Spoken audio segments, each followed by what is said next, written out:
A European football club once spent over €1 billion in a single transfer window, and the governing body could do almost nothing to stop it. That moment exposed exactly why financial fair play was born, and why it has never quite worked the way its architects promised. UEFA introduced financial fair play, known as FFP, in 2011. The core idea was simple. Clubs could not spend more than they earned.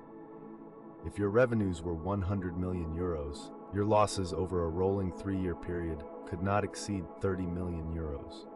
Break that rule, and UEFA could ban you from European competition entirely. But here is where it gets stranger.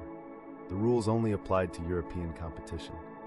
A club could hemorrhage money domestically and face zero FFP consequences unless they qualified for the Champions League or Europa League. The regulation was a boundary around a privilege, not around the sport itself. Manchester City were found to have committed over 100 financial fair play and Premier League rule breaches between 2009 and 2018, allegations the club have contested. The case against them, still unresolved for years, illustrated how difficult enforcement actually is at the highest financial scale. Paris Saint-Germain were also investigated after signing Neymar for €222 million in 2017. A world record fee that remains unbroken, and then adding Kylian Mbappé shortly after.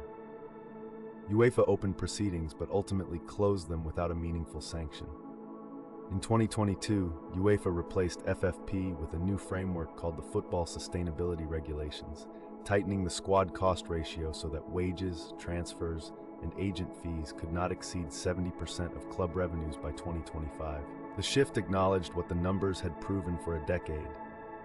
The original rules were too easy to navigate for clubs backed by sovereign wealth or billionaire owners willing to absorb losses. And that single Neymar fee, €222 million for one footballer, remains the clearest proof that when money truly wants to move in football, the rules are always one step behind. If this story stayed with you, take a second to subscribe. A new one drops every week.